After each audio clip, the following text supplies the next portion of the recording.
Assalamualaikum warahmatullahi wabarakatuh. Kami dari PKN kelompok 4 kelas 12A SMA Negeri 62 Jakarta akan mempresentasikan tentang kemajuan iptek terhadap NKRI. Sebelum presentasi dimulai, izinkan kami memperkenalkan diri dulu. Perkenalkan saya Iga yang Salih 17. Perkenalkan, saya Sekar Ningrum, absen 31.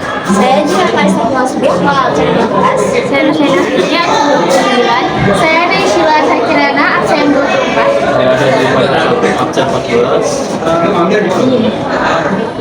Dadah. Yang pertama ada identifikasi. Abad ke-20 menghadirkan lompatan teknologi melalui penemuan televisi komputer, telepon, serta transportasi modern seperti mobil, kapal, dan pesawat. Perkembangan ini mendorong kemajuan ilmu pengetahuan sekaligus mempersingkat jarak global menjadi hitungan jam hari. Kemajuan iptek membawa dua dampak bagi kehidupan positif, yaitu kemudahan akses, efisiensi, dan negatif. Tantangan baru. Selanjutnya yaitu dampak positif kemajuan iptek terhadap NKRI. Yang pertama yaitu aspek politik. 1. Memperkenalkan nilai-nilai baru seperti keterbukaan, kebebasan, dan demokrasi. Kedua, alat pemberantasan KKN seperti korupsi, kolusi, dan juga nepotisme. Ketiga, peningkatan partisipasi politik. 4. Alat kontrol pemerintahan. Yang selanjutnya yaitu aspek sosial budaya. Pertama, kemudahan akses informasi global. Kedua, transformasi ilmu pengetahuan. Tiga, meningkatkan nilai budaya dan pola pikir. Selanjutnya, aspek ekonomi. 1. Makin terbukanya pasar internasional bagi hasil produksi dalam negeri. Kedua, meningkatkan kesempatan kerja dan devisa negara. Tiga, menyediakan dana tambahan untuk pembangunan ekonomi. Yang selanjutnya yaitu aspek hukum, pertahanan, dan keamanan. Yang pertama, makin menguatnya supremasi hukum, demokratisasi, dan tuntutan terhadap dilaksanakannya hak asasi manusia. Kedua, menguatnya regulasi hukum dan pembuatan peraturan perundang-undangan yang bermanfaat untuk kepentingan rakyat.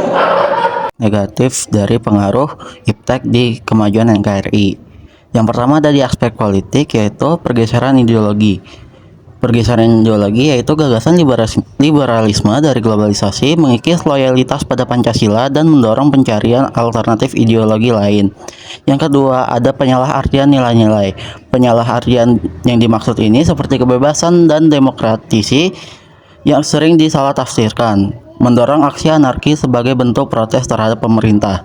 Yang ketiga ada kesenjangan pemahaman. Konflik dan instabilitas muncul akibat perbedaan persepsi antara pemerintah dan rakyat dalam memahami nilai-nilai baru yang dibawa iptek. Yang keempat ada bangkitnya radikalisme. Kelompok radikal dan teroris memanfaatkan teknologi untuk merakit senjata dan menyebarkan paham mengancam keamanan nasional.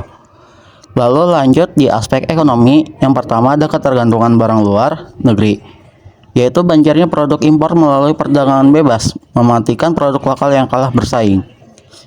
Yang kedua, penguasaan pihak asing.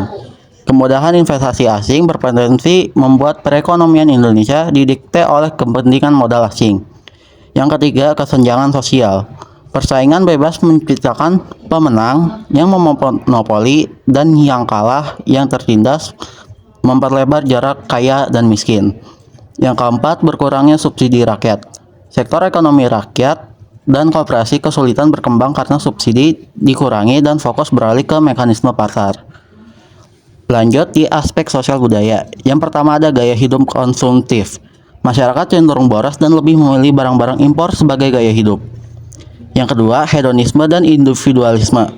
Kenikmatan pribadi dijadikan tujuan hidup, sementara sikap individualis menumpuk ketidakpedulian pada sesama. Yang ketiga, membudarnya nilai gotong royong. Nilai-nilai kebersamaan, solidaritas, dan kesetiakawanan sosial semakin luntur dalam kehidupan masyarakat. Lalu yang keempat ada gaya westernisasi, yaitu meniru budaya barat secara membabi buta tanpa diseleksi, sehingga bertentangan dengan nilai norma lokal yang berlaku. Di terakhir ada aspek hukum, pertahanan, dan keamanan. Yang pertama ada tindakan anarkis. Aksi protes yang tidak terkendali dan anarkis dapat mengganggu stabilitas nasional dan persatuan bangsa. Dan yang kedua, ada peran masyarakat berkurang, yaitu partisipasi dan kesadaran masyarakat untuk ikut serta dalam menjaga keamanan dan kedaulatan negara semakin melemah. Selanjutnya ada membangun sikap selektif dalam menghadapi pengaruh kemajuan iptek.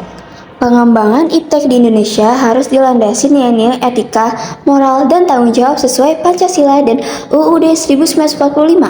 Iptek harus ditujukan untuk kemaslahatan manusia, bukan merugikan atau merusak lingkungan. Dengan demikian, iptek tidak bebas nilai tetapi harus mempertimbangkan aspek sosial, lingkungan, dan agama. Penerapan iptek yang bertanggung jawab ini akan mendatangkan kebaikan dan terhindar dari kerusakan. Selanjutnya ada sikap selektif terhadap pengaruh kemajuan iptek.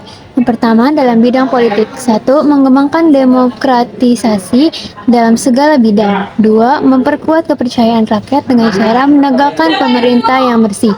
3. Menegakkan supremasi hukum. Lalu selanjutnya ada bidang ekonomi. Yang pertama yaitu meningkatkan sumber daya manusia. 2.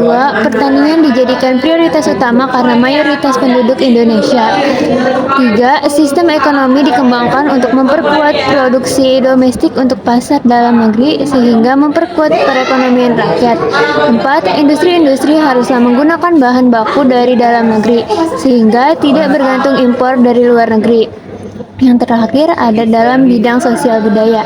Yang pertama yaitu terbuka dalam inovasi dan perubahan. 2. Berorientasi pada masa depan daripada masa lalu. 3. Memanfaatkan iptek sebaik-baiknya. 4. Menghargai dan menghormati HAM.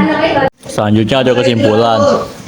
Kemajuan iptek membawa dampak positif bagi negatif bagi Indonesia. Oleh karena itu, bangsa Indonesia perlu bersikap selektif dengan mengambil hal-hal positif dan menolak hal-hal negatif dari kemajuan iptek. Penggunaan iptek harus didasari kearifan dan prinsip moral agar tidak merusak lingkungan hidup. Nah, itu saja materi untuk kemajuan iptek terhadap NKRI. Semoga dengan itu kita dapat memanfaatkan iptek sebaik-baiknya. Sekian dari kelompok 4, terima kasih. Wassalamualaikum warahmatullahi wabarakatuh. Motor ini ya, ntar pas